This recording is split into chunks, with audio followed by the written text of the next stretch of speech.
Contrepoint septentrional de l'Europe du Sud par ses paysages magnifiques et une civilisation millénaire, la Scandinavie fascine le monde entier. Unis par leur passé viking ainsi que des langues et traditions voisines, les pays scandinaves forment un monde à part, baigné par les lumières du Nord, un monde qui annonce aussi l'Arctique et l'infinie Russie.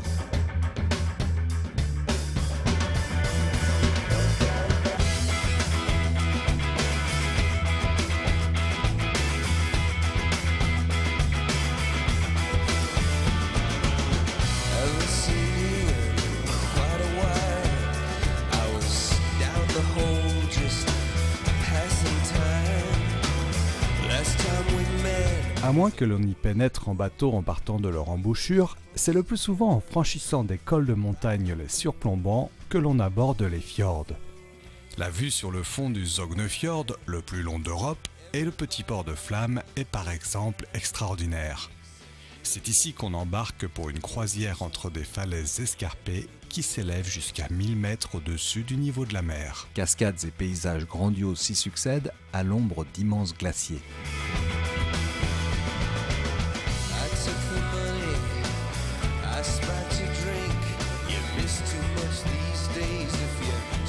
Il y a des fjords dans de nombreux pays, comme la Nouvelle-Zélande ou le Chili, mais ce qui est unique à mon avis à propos des fjords norvégiens, c'est que des gens y vivent. Vous pouvez séjourner dans des villages près des fjords, rencontrer les paysans, goûter aux fromages locaux par exemple. Je pense que tous les fjords sont légèrement différents. Par exemple, le Lissefjord, dans le sud, près de Stavanger, est plus rocailleux. C'est là qu'on trouve le célèbre rocher de la Chair.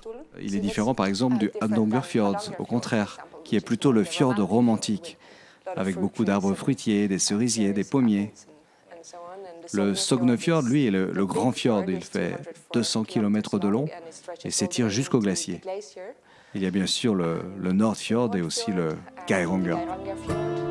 Si le Geirangerfjord est un des plus visités du pays, c'est que les grands paquebots peuvent y accéder, mais aussi parce qu'il offre un concentré de ce que les fjords ont à offrir au plan naturel, mais aussi patrimonial.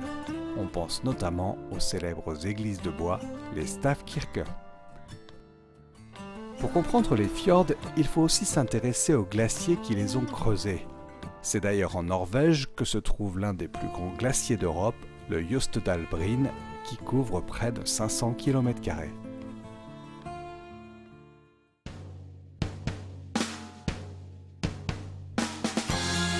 Difficile de comprendre pourquoi le peintre norvégien Edvard Munch s'est inspiré d'une vue sur le fjord d'Oslo pour composer son célèbre et angoissant tableau « Le Cri ». Au contraire, s'il est une chose à laquelle on associe immédiatement Oslo, c'est l'idée de paix. C'est en effet ici, dans le hall de l'impressionnante mairie, qu'on remet chaque année le plus prestigieux des prix Nobel, celui de la paix. Son architecture expressionniste, nourrie de références à la mythologie scandinave, en fait un des bâtiments les plus étonnants de la capitale. C'est d'ailleurs à Oslo que l'on peut toucher du doigt le passé viking de la Norvège en découvrant 3 dracars enterrés il y a 1100 ans dans des tumulus en bordure du fjord d'Oslo.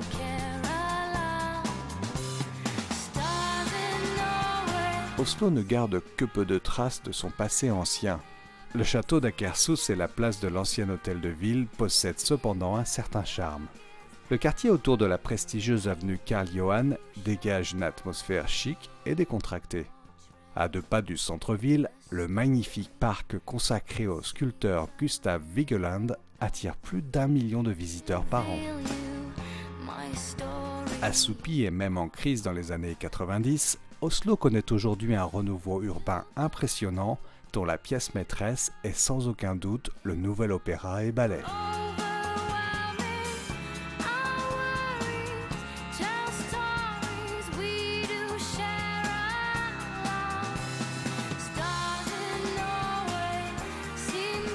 Paradoxalement, Bergen apparaît aux visiteurs comme un concentré de Norvège, alors que les Bergenois eux-mêmes revendiquent fièrement leurs différences liées à son passé germanique.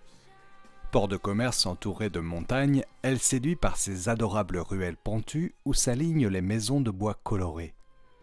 Le quai de Bruggen, cœur de l'ancienne cité hanséatique peuplée d'Allemands, est classé au patrimoine mondial. Il nous plonge au temps du commerce de la morue et est aussi le centre touristique de la ville.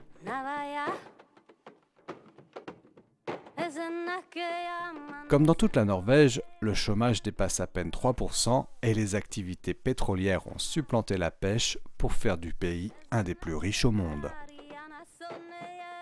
Bergen possède une quinzaine de musées, une université importante et de nombreux festivals.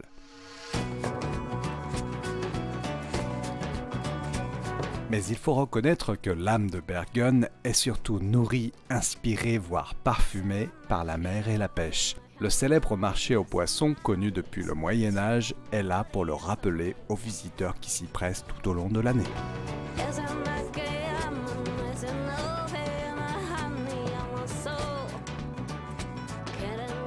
Hurtigruten, connu en français sous le nom d'Express côtier, est une institution norvégienne.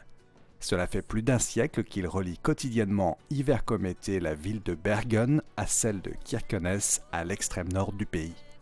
À mi-chemin entre croisière et ligne de fret, il permet de découvrir certains fjords et des belles villes côtières comme la charmante Ålesund, la capitale du Jugendstil ou Art Nouveau scandinave. Autre étape incontournable sur la route du Nord et escale majeure de l'express côtier, la ville de Trondheim. On s'y arrête principalement pour visiter la cathédrale de Nidaros, construite sur la tombe d'un des rois de Norvège, Saint Olaf, le saint patron du pays. Trondheim est elle aussi une ville portuaire agréable, qui annonce déjà l'ambiance des villes du Nord, plus décontractées mais tout aussi maritimes et riches que leurs voisines du Sud.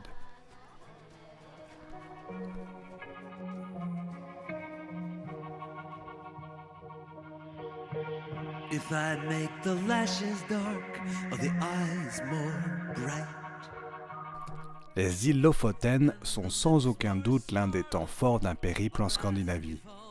On y accède par la route, par avion ou par l'express côtier pour y musarder de port en port, randonner sur leurs sommets, se promener sur des plages immaculées ou encore goûter ou pêcher la morue, la principale ressource de Lofoten depuis l'époque des Vikings. Au Lofoten, tout ramène à ce poisson qui fit la richesse des commerçants de Bergen. Pas une colline où ne soit installé un séchoir à morue, pas une crique qui n'abrite quelques rorbus, ces cabanes de pêche sur pilotis qui font le charme des côtes norvégiennes.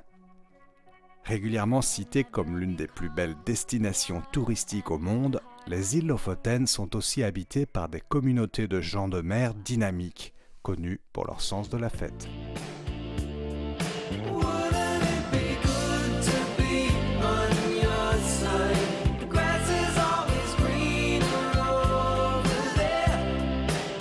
La traversée de l'archipel des Lofoten en direction du nord offre des panoramas époustouflants. L'arrivée à Tromsø est tout aussi fascinante. Les sommets alentours sont enneigés et malgré l'été polaire qui bat son plein, il y a quelque chose dans l'air et dans la lumière qui annonce déjà l'Arctique. Malgré sa position à 4000 km de Brest et seulement 530 du Cap Nord, Tromsø est une des villes les plus cosmopolites et les plus dynamiques de Norvège, sur le plan culturel, touristique, universitaire ou encore océanographique. C'est en effet d'ici que sont parties les grandes explorations polaires et c'est ici que viennent aujourd'hui encore des visiteurs du monde entier pour y admirer les célèbres aurores boréales. Et c'est enfin à Tromsø que l'on vient du sud pour observer les premiers soleils de minuit.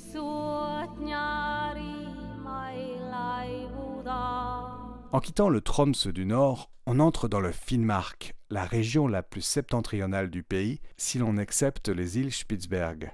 On entre ici sur le territoire des Samis, ce peuple éleveur de rennes qui vit à cheval sur la Norvège, la Finlande et la Russie. En traversant le Finnmark, on croise des villages de pêcheurs dont certains exploitent le fameux crabe royal, dit crabe géant, une variété originaire du Kamtchatka et d'Alaska, introduit par les chercheurs soviétiques dans la baie de Mourmansk pour nourrir la population dans les années 60. Le Cap Nord, une falaise de 300 mètres qui tombe au point de rencontre des océans Arctique et Atlantique, est un peu le Graal pour ceux qui empruntent la route du Grand Nord. C'est par la mer que les explorateurs ont découvert le Cap Nord au XVIe siècle et ce sera le seul moyen d'y accéder jusqu'aux années 50 avant la construction d'une route et d'un tunnel. Elle longe une côte rocailleuse d'une beauté austère. Ici, la végétation ne pousse plus et le spectacle atteint la démesure. On parvient enfin à la célèbre falaise surmontée d'un globe. Un spectacle émouvant qu'on partage entre chanceux après des milliers de kilomètres de route.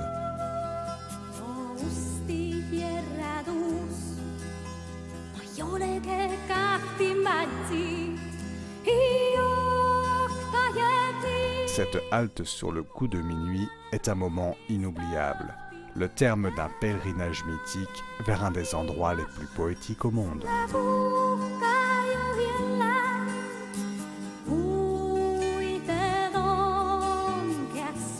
Les Samis sont un ensemble de peuples nomades autochtones qui vivent le long de la calotte nordique. Ces peuples ont longtemps vécu principalement de la pêche et de l'élevage de rennes. L'empreinte du chamanisme imprègne encore la culture et les traditions des Samis. En parcourant le nord de la Scandinavie, on aperçoit de nombreux campements Samis repérables grâce à leurs tentes traditionnelles, les lavus ou gotis. Les Samis ont payé un lourd tribut à l'édification de nations indépendantes comme la Norvège en se voyant forcés à abandonner leurs langues et cultures. Ce n'est qu'à partir des années 60 qu'un mouvement de reconnaissance des cultures Samis a vu le jour. Ce peuple dispose désormais de parlements indépendants en Suède, Finlande et Norvège, où il se trouve à Karasjok. En Finlande, c'est dans la municipalité d'Inari, la plus grande du pays, que les Samis sont concentrés, notamment autour du lac éponyme, troisième plus grand lac de Finlande.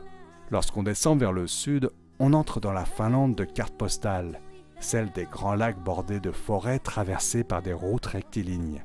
Ces paysages sont le berceau d'une véritable culture, celle de la pêche et de la cabane, qui est une véritable passion pour les habitants des villes. C'est à Rovaniemi, le village finlandais du Père Noël, que l'on franchit de nouveau le cercle polaire. Avant de gagner la capitale finlandaise, on peut s'y arrêter pour découvrir un élevage de rennes.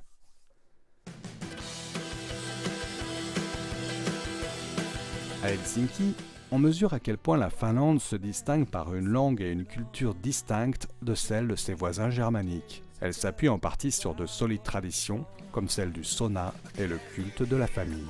Découvrir Helsinki, c'est découvrir une partie de l'histoire finlandaise à travers ses monuments historiques, comme la forteresse suédoise ou la cathédrale russe, ou encore l'étonnant musée national. Mais c'est aussi découvrir une part du miracle finlandais. Un mélange de modernité, de décontraction et de fierté qui en font un exemple dans plusieurs domaines, dont l'enseignement. Moins monumentale que Stockholm ou Copenhague, Helsinki n'en est pas moins attachante.